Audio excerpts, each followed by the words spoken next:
Assalamualaikum warahmatullahi wabarakatuh. Halo semua, apa kabar? Semoga dalam keadaan baik ya. Perkenalkan, nama saya Putri Nabilah dari kelas 11 IPS 1 dengan nomor absen 23. Nah, hari ini saya akan membahas serta menjelaskan tentang proses masuknya Jepang ke Indonesia. Lalu proses Jepang menduduki Indonesia, peralihan kekuasaan dari kolonial Hindia Belanda hingga dikuasai Jepang, dan yang terakhir kebijakan pada masa zaman pendudukan Jepang. Jadi yang pertama itu proses masuknya Jepang ke Indonesia.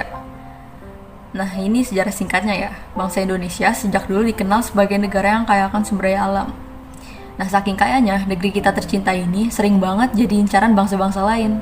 Sumber daya alam yang dimiliki oleh Indonesia antara lain yaitu minyak bumi, gas, logam mahal seperti emas, perak, tembaga, nikel, timah, dan juga batu bara. Saat Jepang menginvasi Indonesia, negeri kita ini masih menjadi negara di bawah penjajahan Belanda. Singkat cerita nih, pada tahun 1940, saat Perang Dunia Kedua berkecamuk, Belanda sedang diduduki oleh Nazi dari Jerman. Karena panik negaranya diduduki Nazi, pemerintah kolonial Hindia Belanda yang ada di Indonesia mengumumkan status siaga. Nah, kita semua tahu kan, kalau pemerintah kolonial Hindia Belanda itu menguasain seluruh kekayaan alam yang ada di Indonesia ini. Nah, pada saat itu juga Jepang jadi negara tujuan ekspor komoditas Belanda. Nah, karena adanya status siaga ini, Hindia Belanda ini mengalihkan ekspor yang tadinya untuk Jepang ke Amerika Serikat dan Inggris. Jadi itulah yang menjadi pemicu sejarah Jepang masuk ke Indonesia. Kala itu, Jepang khawatir tidak bisa memenuhi kebutuhan bahan bakar untuk perang dan industrinya. Sementara itu, di tahun yang sama, Jepang juga mulai merencanakan penaklukan terhadap Asia Tenggara dalam rangka ekspansi sumber daya alam, khususnya untuk pemenuhan ketersediaan bahan bakar perang dan industrinya. Lalu Indonesia ini menjadi salah satu tujuan ekspansi Jepang untuk pemenuhan sumber daya alamnya. Nah, jadi kan materi yang sebelumnya udah kita bahas bareng-bareng yang proses masuknya Jepang ke Indonesia. Nah, selanjutnya kita akan melanjutkan ke proses Jepang menduduki Indonesia. Nah, tujuan utama Jepang ke Indonesia itu sebenarnya cuma untuk mencari rempah-rempah. Tapi lama-kelamaan Jepang berpikir untuk menguasai Indonesia karena sumber daya alam yang ada di Indonesia itu sangat melimpah. Lalu, sebagai negara fasis militerisme yang ada di Asia, Jepang itu termasuk negara yang sangat kuat, sehingga meresahkan kaum pergerakan nasional yang ada di Indonesia pada masa itu. Lalu sedangkan sikap pergerakan politik bangsa Indonesia dengan tegas menentang dan menolak bahwa fasisme sedang mengancam dari arah utara. Sikap ini dinyatakan tegas oleh Gabungan Politik Indonesia atau GAPI. Negara Jepang ini pada saat itu sangat menggoncangkan pertahanan sekutu di Asia secara kronologis. Serangan-serangan pasukan Jepang di Indonesia adalah sebagai berikut. Diawali dengan menduduki Tarakan pada tanggal 10 Januari 1942, kemudian Minahasa, Sulawesi, Balikpapan, Ambon, kemudian pada bulan Februari 1942 pasukan Jepang menduduki Pontianak, Makassar, Banjarmasin, Palembang, dan Bali. Nah, kemudian di Batavia. Nah, kita lanjut ke materi yang ketiga, yaitu peralihan kekuasaan dari kolonial Belanda hingga dikuasai oleh Jepang.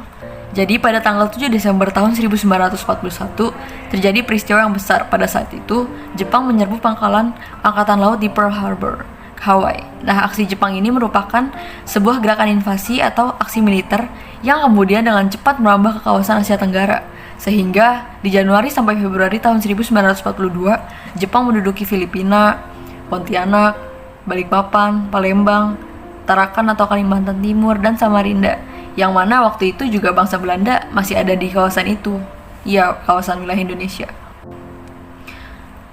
Lalu mengetahui hal itu, sekutu tidak tinggal diam. Mereka kemudian membentuk komando gabungan. Nah, komando itu namanya AFDCOM, American British Dutch Australian Command, yang dipimpin oleh Jenderal Sir Archibald Whale. Pusatnya terletak di Bandung. Selang beberapa minggu, Jepang berhasil mendarat di Pulau Jawa, tepatnya di Teluk Banten pada tanggal 1 Maret 1942. Kemudian juga di Kragan atau Jawa Timur, dan di Eratan, Jawa Barat. Nah, setelah itu, 4 hari kemudian kota Batavia jatuh ke tangan Jepang, tepatnya pada tanggal 5 Maret 1942. Setelah Jepang berhasil menguasai beberapa wilayah tersebut, akhirnya pada tanggal 8 Maret 1942 Belanda secara resmi menyerah kepada Jepang. Penyerahan kekuasaan kepada Jepang oleh sekutu dilakukan pada tanggal 8 Maret tahun 1942 melalui sebuah upacara di Kalijati, Subang, Jawa Barat. Gubernur Jenderal Jordan Starkenborg dan Jenderal Terporten menjadi wakil sekutu dalam upacara tersebut. Kemudian Jenderal Hitoshi Mamura menjadi wakil dari Jepang. Dengan berakhirnya upacara penyerahan tersebut, secara otomatis, kemudian Indonesia berada di bawah jajahan Jepang. Jadi materi terakhir yaitu kebijakan pada masa zaman pendudukan Jepang. Jadi dalam menduduki Indonesia, Jepang ini punya dua prioritas dalam menerapkan kebijakan-kebijakannya, yaitu yang pertama menghapus pengaruh kolonial barat di kalangan rakyat Indonesia.